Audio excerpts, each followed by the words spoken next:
Good morning. आपको हम बंदरगाह पढ़ा दिए थे। हाँ, आप बंदरगाह के आगे बताना है। लड़की लोग चश्मा और उसके बगल में बातें खत्म नहीं हो रहा है जी आप लोग का। बाप रे बाप, उद्दू को पूरा बतिया रही है। हाँ, अभी जो ब्लैंक मैप निकाले है हमको पता नहीं क्या। वहां पे जो सीसीटीवी कैमरा मॉनिटर करता है वो बोला सर वो 2 घंटा से बतियाई रही से, पढ़ रही से कौन सी। और करिए हमको कहने का। देखो बकल लिया पते। हाँ तुम्हें कह रहे हैं पबनी लास्ट बेंच पे, अभी उसको पते नहीं चला है। चलिए अब देखते हैं हम लोग। आप कहां चले गए थे 7 समुंदर पार। चलिए अंडमान निकोबार गए थे। पटना में धारा 144 लगा हुआ। देखो गधा का रसोई में गए क्या। पटना में धारा 144 लगी हुई थी, इस वजह से क्लासेस बंद थी। नोटिफिकेशन आपको दिया गया होगा। हम आपको जीवमंडल रिजर्व आज पढ़ाएंगे। इससे पहले क्लास में हम आपको बंदरगाह वगैरह के बारे में पढ़ा दिए हैं। जीवमंडल रिजर्व आपको पढ़ाना है, ठीक है। जीवमंडल रिजर्व, बायोस्फीयर रिजर्व, सबका अलग अलग कॉन्सेप्ट होता है। उसके बारे में हम आप लोग को क्या करते हैं, चर्चा करते हैं। देखिए ये बहुत इंपॉर्टेंट टॉपिक होता है ये।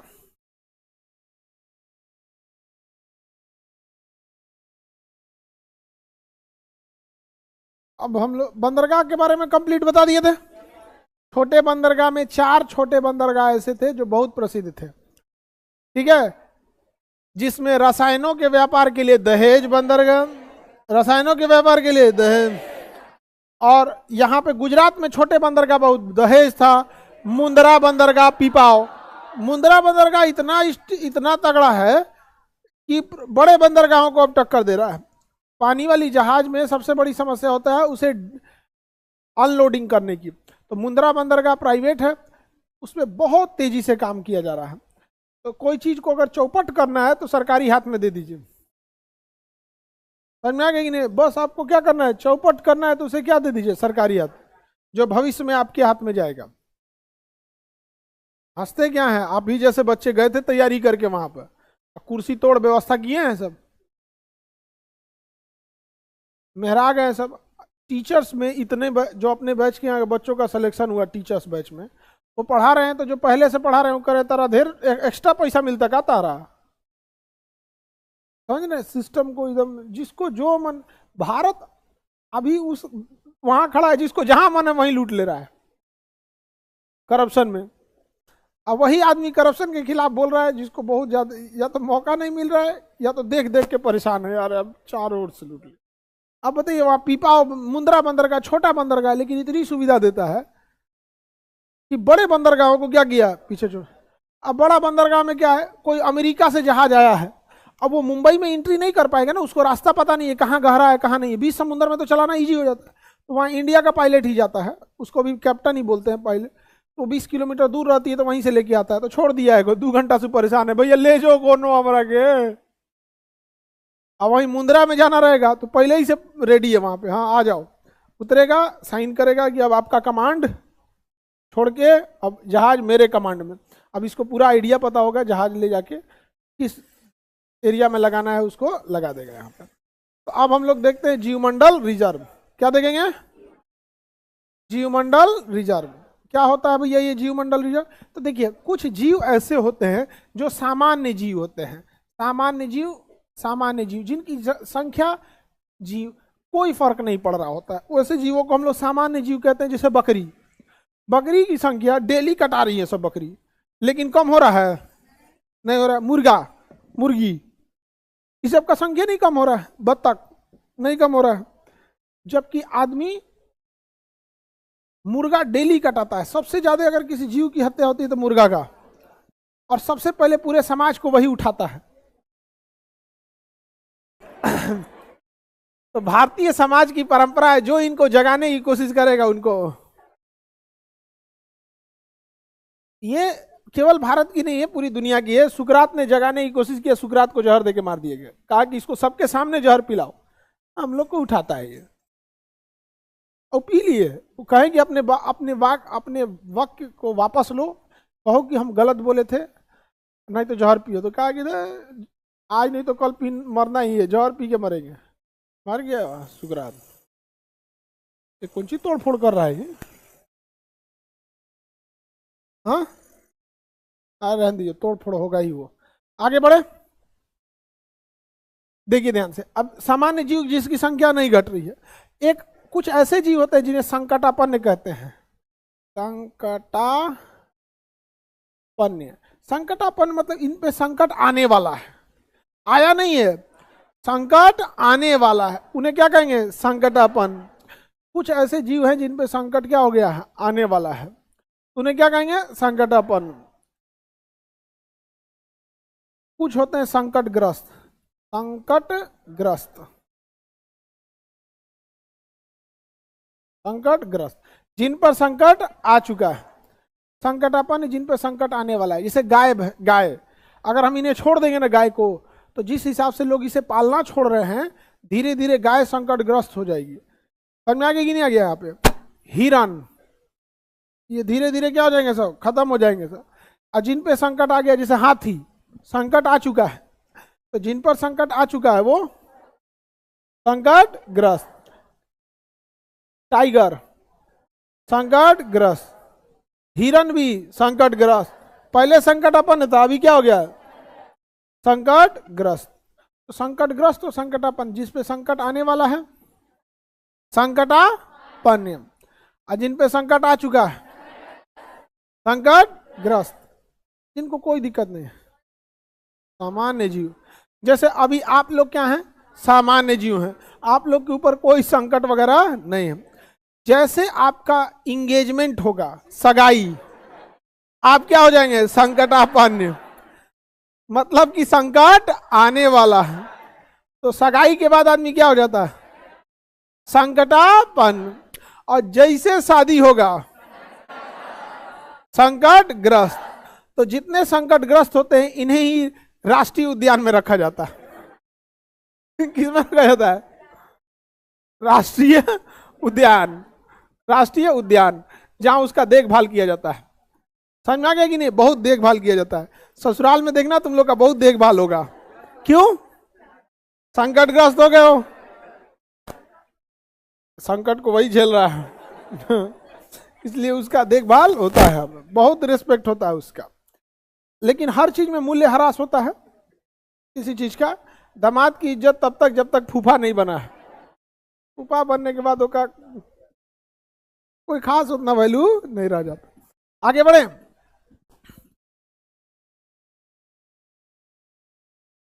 संकट लाना ही क्यों है? मत लाओ। हाँ, ऐसा भी नहीं है। संकटग्रस्त, संकटापन्न, विवाह शादी में जिसका हो गया है वो संकटग्रस्त है, परेशान रहता है सब। जिसका हो गया है, मेंटेलिटी मैच नहीं करेगी ना, फूल माथा पकड़ के परेशान रहेगा। समझ यहाँ पर समझ में आएगी नहीं क्या? अब तो वो उसको कहाँ भेजा जाएगा? राष्ट्रीय उद्यान। अच्छा, अगर उस संकटग्रस्त को अपने राष्ट्रीय उद्यान में नहीं भेजा तो वो हो जाएगा विलुप्त। क्या हो जाएगा? विलुप्त। समझ में आया? क्या हो जाएगा? विलुप्त हो जाएगा। जैसे डायनासोर क्या हो गया? विलुप्त हो गया। डोडो पक्षी था एक तो, बहुत बड़ा साइज का था, भौंकता था, उड़ नहीं पाता था, भाग के जाता था, उसको पकड़ के खा गया सब। चाइना वाले सब तो सी फूड को बहुत ज्यादा खाता है। खड़े केकड़वा को, जिंदा केकड़ा को ना फ्राई कर देता है जिंदा। इतना बुरा मौत नहीं देना चाहिए, खौलता तेल में जिंदे डाल देता है सर। अब एक होता है कि भाई मार दिया तो उसको 2 मिनट का दर्द है, लेकिन ये वाला तो जो है और कुछ ज्यादा ही खतरनाक हो गया। हाँ, इस सब मामले में शाकाहारी लोग ठीक है। समझ आ गया कि नहीं आ गया? आप में कितना शाकाहारी है लोग? महिलाएं ज्यादा शाकाहारी होती हैं। शाकाहारी है बबनी? तो शाकाहारी होकर कैसे मोटा गई? शाकाहारी आदमी मोटा कैसे हो गया जी? हो जाता है। ई पालक सब्जी उब्जी आज मोटा हो जाता है जी।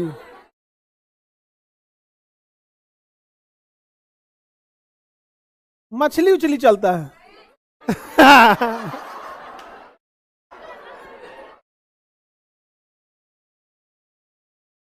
मछली खा लेती है लेकिन शाकाहारी है।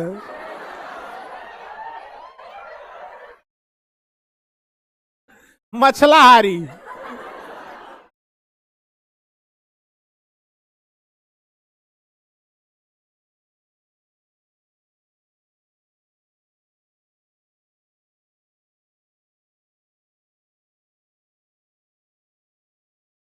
आगे देखते हैं हम लोग।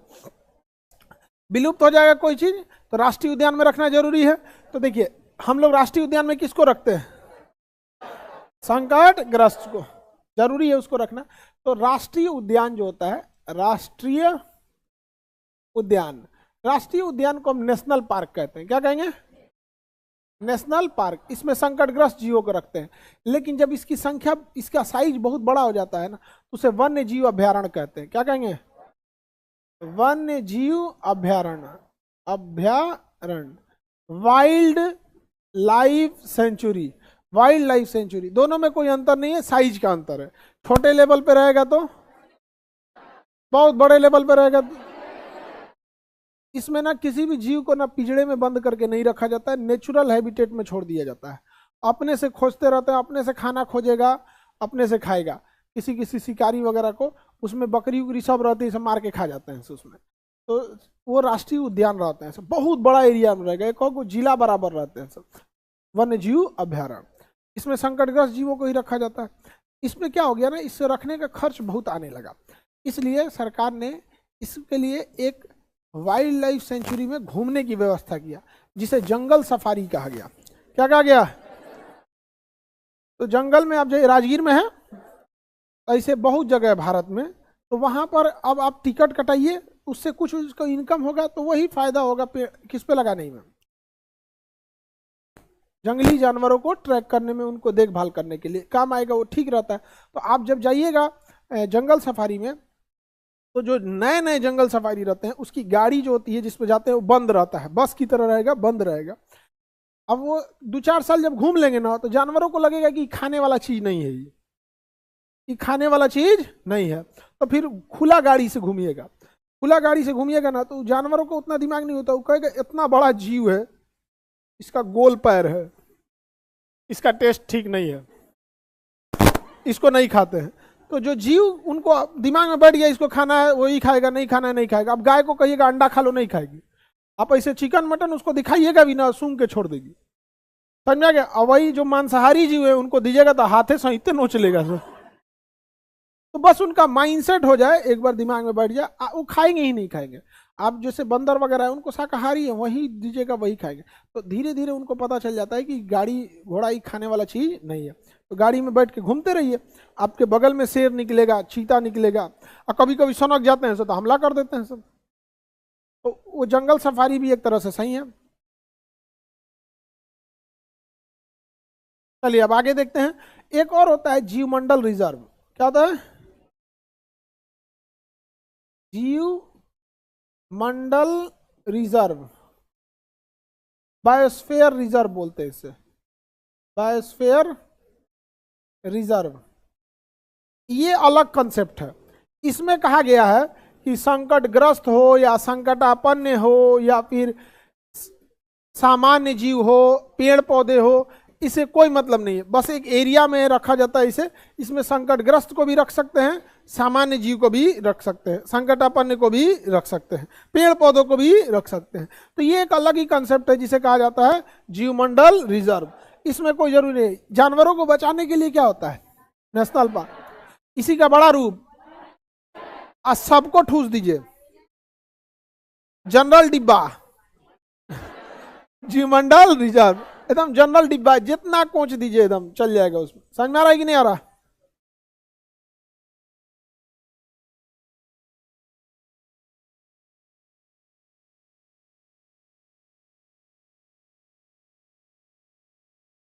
कृष्णा कुमार जीवमंडल रिजर्व पढ़ रहे हैं। अब भारत में कहाँ कहाँ नेशनल पार्क है, अब ये आप लोग को देखना है। इसके साथ ही आपको ये चीज पता होना चाहिए कि किसी भी समाज, किसी भी जगह पे बायोडाइवर्सिटी रहना जरूरी है। संख्या का होना बड़ी बात नहीं है, संख्या में वैरायटी का होना जरूरी है। समझ में आ रहा है कि नहीं आ रहा? जैसे आप लोग किसी भी जगह पे देखिएगा, जैसे गांव में गाय पाला जाता है, तो गाय, अगर आपके गांव में 10 आदमी गाय पाला है तो सबकी नस्ल अलग अलग है। कोई जर्सी रखा है, कोई फिजिशियन रखा है, कोई देसी गाय, साहिवाल, गिर, सबका अलग अलग। तो संख्या ज्यादा होना अच्छी बात नहीं है। क्यों अच्छी बात नहीं है? क्योंकि एक ही वैरायटी की यदि आपने बहुत सारी संख्या रख ली है और कोई ऐसी बीमारी आई जो उसी वैरायटी को नुकसान करती है तो सारा साफ हो जाएगा। इसलिए किसी भी देश के लिए जीवों की संख्या से ज्यादा मायने रखता है उनकी विविधता। विविधता मतलब डाइवर्सिटी। आज भारत में देखिए हर चीज की डाइवर्सिटी मिलेगी आपको। अगर दाल का उपयोग करते हैं तो मसूर दाल, चना दाल, अरहर दाल, खेसारी वगैरह वाला दाल, हालांकि वो उतना यूजफुल नहीं माना जाता है।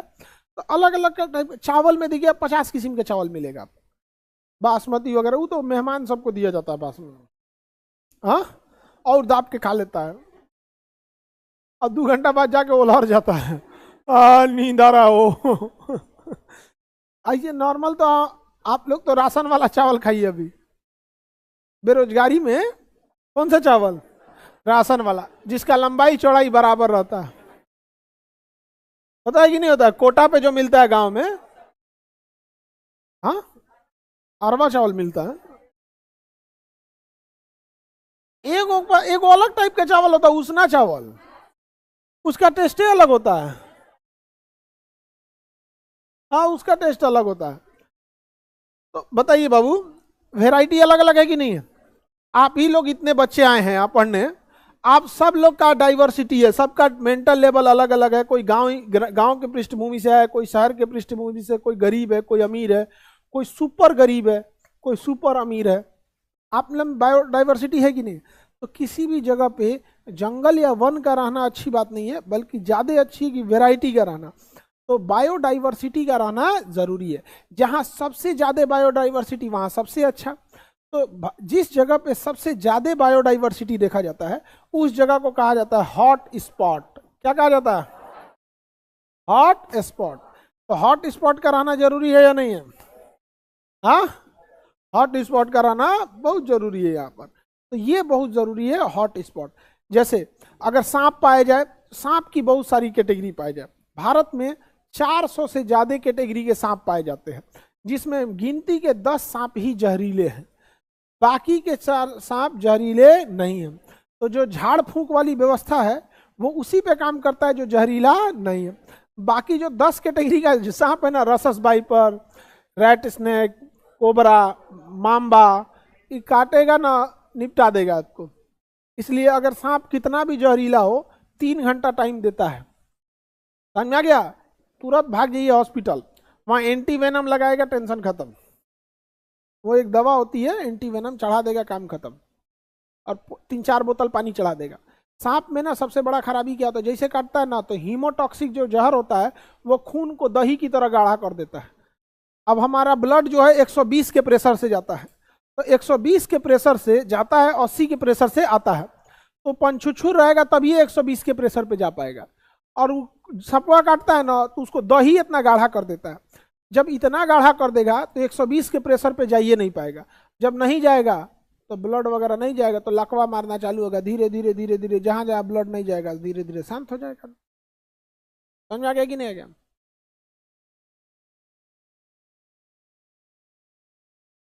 Sir ALP batch online start हो चुका है। एएलपी बैच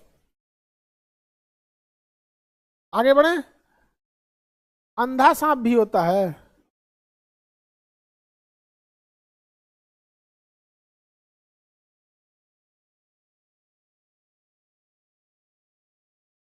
आगे बढ़ते हैं हम लोग। तो हॉट स्पॉट समझ में आ रहा है? भारत में सबसे बड़ा हॉट स्पॉट है पश्चिमी घाट। कौन सा है? जिसका विस्तार श्रीलंका तक है। कहां तक है? यहां सबसे ज्यादा जैव विविधता देखी जाती है। कहां पर? पश्चिमी घाट। समझ में आ गया कि नहीं आ गया? पश्चिमी घाट। उसके बाद है आपका पूर्वी हिमालय। कौन है? यहाँ पे भी बहुत सारे जीव जंतु की वैरायटी पाई जाती है। पहाड़ है ये है, इतने ज्यादा जीव जंतु वैरायटी पाई जाएगी। इसके अलावा इंडो में हमारा है इंडो बर्मा और ये सुंदरलैंड, इसे सुंदरलैंड कहते हैं, अंडमान निकोबार वाला ये वाला। तो टोटल कितने बायोडाइवर्सिटी है? 4। कितने?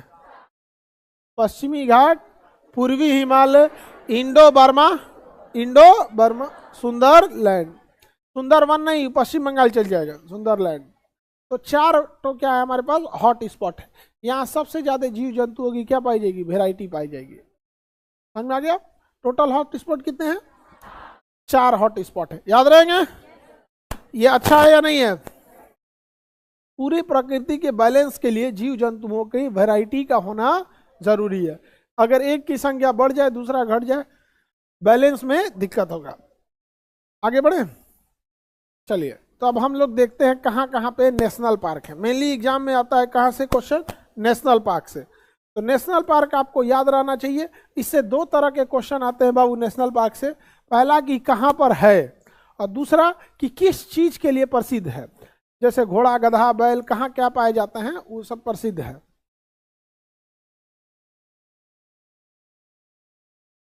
अरुणाचल प्रदेश में नामदफा और दिहांग दिखा, नामदफा और दिहांग दिहांग कहाँ है? अरुणाचल प्रदेश। नामदफा और दिहांग दिहांग कहाँ पे है? अरुणाचल प्रदेश। नामदफा और दिहांग कहाँ पे है? अरुणाचल प्रदेश। दिहांग दिहांग और नामदफा कहाँ पे है? अरुणाचल प्रदेश। नामदफा और दिहांग दिहांग कहाँ पे है? अरुणाचल। कैबुल लामजाओ मणिपुर, कैबुल लामजाओ तैरता हुआ राष्ट्रीय उद्यान है, किस झील पे है? आप बताओ बबनी, किस झील पे है? कैबुल लामजाओ राष्ट्रीय उद्यान किस झील पे है? बतख झील। कौन झील? लोकटक झील। बतख झील कौन झील पे है? कैबुल लामजाओ लोकटक झील। कैबुल लामजाओ यहां देखिए, डिब्रूगढ़ में डिब्रू सेखोया, काजीरंगा, मानस। डिब्रूगढ़ में डिब्रू सेखोया, काजीरंगा, मानस। कहाँ पे ये? असम। डिब्रू सेखोया, काजीरंगा और मानस।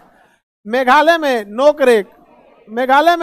नोकरेक, और सिक्किम में कंचनजंगा। सिक्किम में कंचनजंगा। सिक्किम हो गया, याद रहेगा। तो पूर्वोत्तर भारत तो निपटा दिए आप लोग। यहां बता सकते हैं पश्चिम बंगाल में सुंदरवन, पश्चिम बंगाल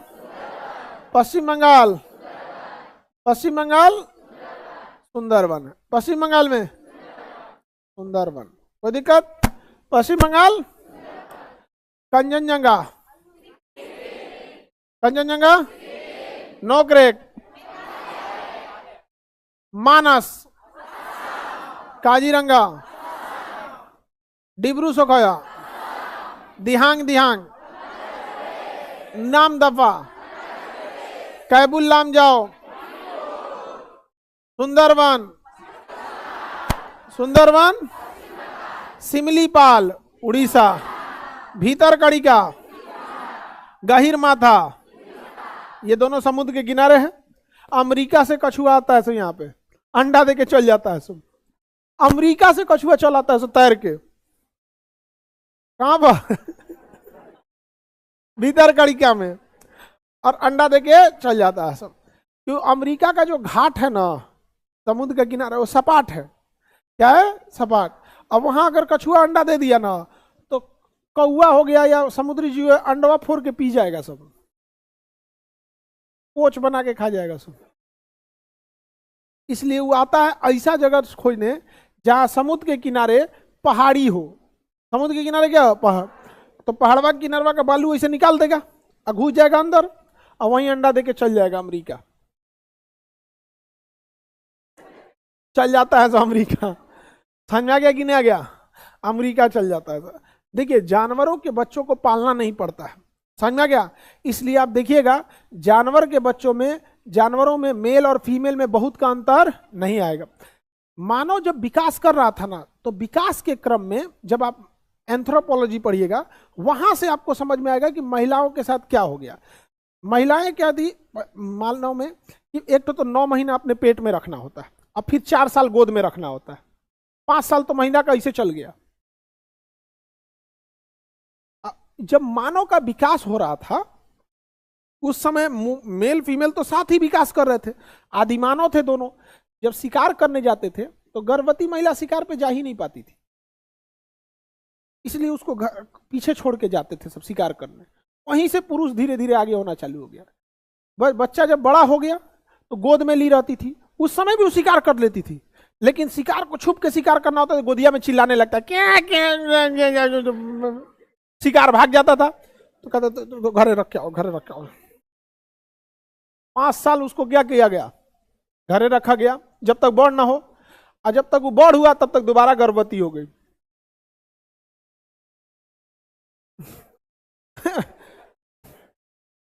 फिर उसको कहां रखना पड़ा, घर रखना पड़ा। यानी 2 गो लड़का में 10 साल क्या कर दिया, घरे छोड़ना पड़ा। 3 गो में 15 साल हो गए, तले बुढ़ापा चल आया। तो धीरे धीरे महिलाएं जो होती हैं वो बच्चे के पालन पोषण में ही अपना समय पूरा लगा देती है। समझ में आ गया कि नहीं आ गया।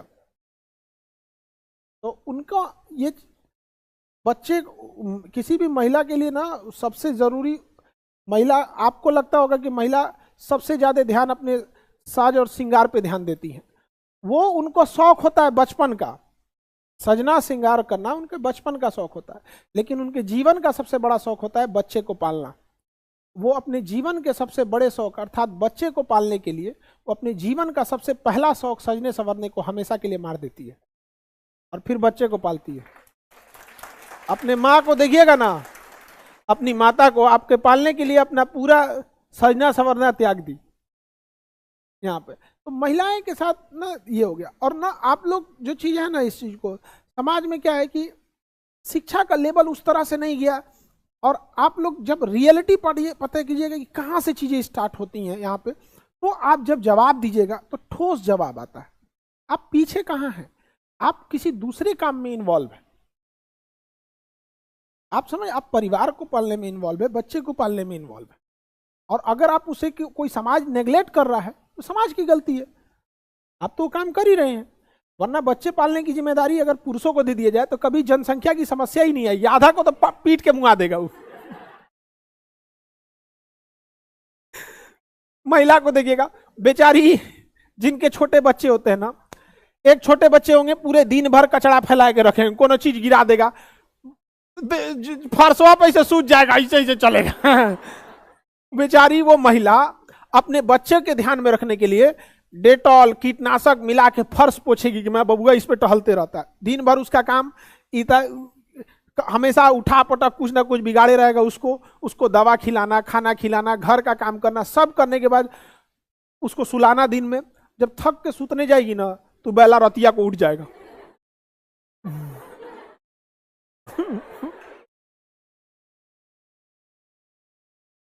अरे उसको पागल कर देता है वो। अगर आपको किसी के मेहनत को इग्नोर करना है या किसी के मेहनत का सम्मान नहीं करना है तो अलग बात है, लेकिन सोचिए वो दिन भर थकी रहती है, कोई दूसरा आदमी ना उसको रतिया को उठा के कह दे चाय बनाने के लिए, सुना देगी 4 गो, लेकिन वो छोटका लड़का रोएगा ना तो फिर सुबह उठे, रात को उठेगी, उसको कुछ खिलाएगी, बेचा उसका दूध पिलाएगी, उसका पालन पोषण, रात भर उसका ध्यान रखती है। यहाँ पर महिला उतना उसको बड़ी झमेला का काम होता है इस सबको देख, और रतिये को उठ जाता है, दिनवा भर सुतल रहता है। अगर पुरुष को ये जिम्मेदारी दे दिया जाए ना, और रात को अगर 2 बजे उठ के चिल्लाया ना तो उठते मारेगा, भाग से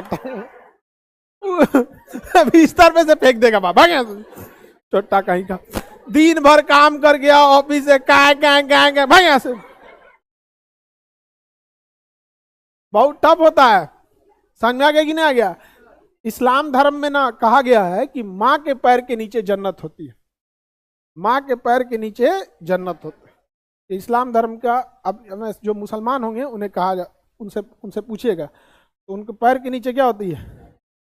जन्नत होती है यहाँ पे। तो उनका अपना, हर धर्म का अपना अपना क्या है, मान्यताएं हैं यहाँ पे। और कहा जाता है कि जब तक बाप राजी नहीं होगा, आपसे खुश नहीं होगा, उस जन्नत का दरवाजा आपसे नहीं खुल सकता है। चाहे माँ को जितना भी मान लीजिए जन्नत आपका होगा, लेकिन उसका दरवाजा तभी खुलेगा जब बाप आपसे खुश रहे। तो धर्म आपको क्या सिखाता है कि समाज में अच्छे से बर्ताव करना, ओवरऑल यही होता है। लेकिन लोगों ने ना धर्म को नाश कर दिया। धर्म इंसाफ दिलाने के लिए था, लोगों में खुशहाली लाने के लिए था, धर्म को लेके लड़ गया सब। ये तो यही हो गया कि फायर, आग बुझाने वाले सिलेंडर में आग पकड़ ले, कितना खतरनाक हो जाएगा। धर्म किस लिए था? शांति लाने के लिए। वो करे वजह से मार हो गया। भगवान भी सोचता होगा ये क्या हो गया है।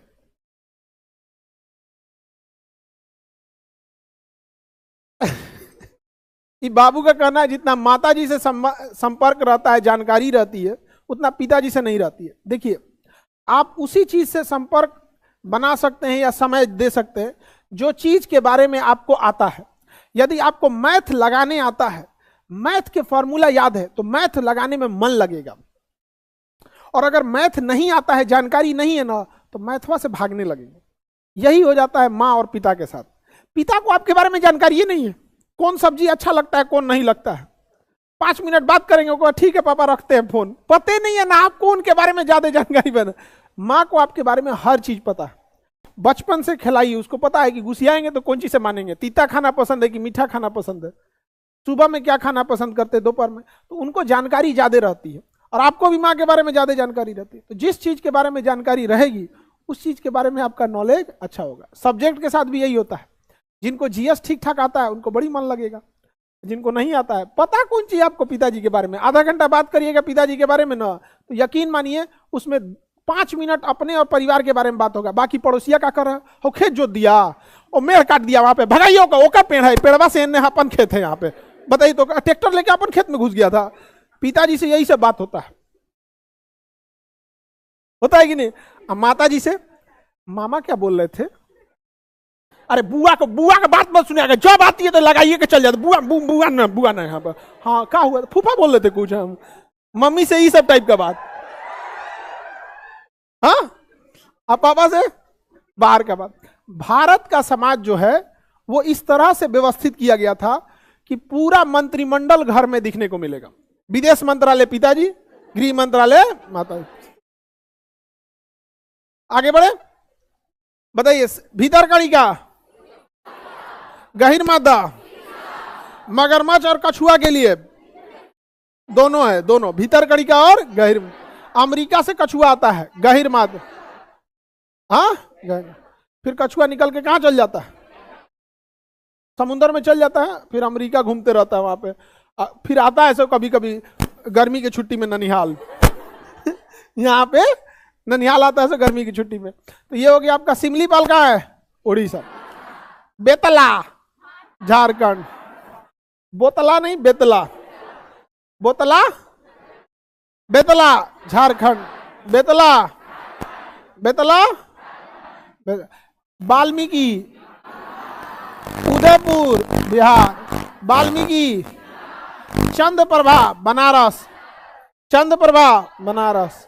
दुधवा राष्ट्रीय उद्यान यूपी, लखीमपुर खीरी डिस्ट्रिक्ट है, लखीमपुर खीरी डिस्ट्रिक्ट। दुधवा यूपी, चंद्रप्रभा बनारस, चंद्रप्रभा पक्षियों के लिए, चंद्रप्रभा, चंद्रप्रभा दुधवा राष्ट्रीय उद्यान, बेतला, कंचनजंगा।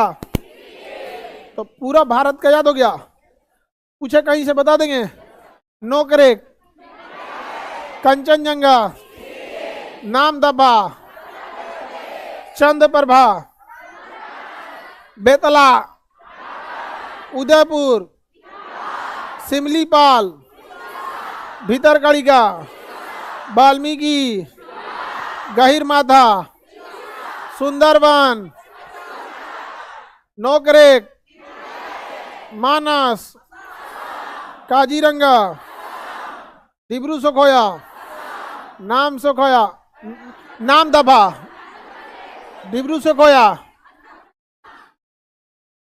लोकटक। आगे बढ़े, कुछ बोलना था आपसे, बोलिए। आगे बढ़े। यूपी पेपर लीक की जांच कर रही है वहां की एसटीएफ। अभी एक तो पेपर लीक की समस्या से ना हर एक विद्यार्थी, हर एक शिक्षक परेशान है, हर राज्य परेशान है। पता नहीं कहां से ये जीव आता है, सब पेपरवा लीक कर देता है सब। इसके लिए सरकार को ना एक बार पुनर्विचार करना होगा। एक कोई स्वायत्त संस्था बनाए जिसको पेपर छापने की जिम्मेदारी दी जाए, क्वेश्चन सेट करने की नहीं, पेपर छापने की, और उसी के पास अपना व्यवस्था रहे एग्जाम सेंटर तक क्वेश्चन पहुंचाने की। जहां से छपाता है ना वहीं से लीक हो जाता है, और सेंटर पे पहुंचने के बाद, क्योंकि एक ही संस्था है तो छापने वाली संस्था अलग हो जाए, पते नहीं है कौन एग्जाम का क्या छापना है, और उन लोग को जब तक एग्जाम ना हो जाए ना वहीं बैठा के रखे। जैसे एक हफ्ता में तो पूरी इंडिया में पहुंचाया जा सकता है ना, एक हफ्ता मोबाइल वोबाइल लेके जब्त करके वहीं खाना पीना देके वहीं रखे, एक हफ्ता में क्या हो जाएगा? कोई बहुत बड़का बवाल तो नहीं होने वाला एक हफ्ता में। आगे बढ़े, किसी को दिक्कत? याद रहेगा पूरी भारत का। अब हम लोग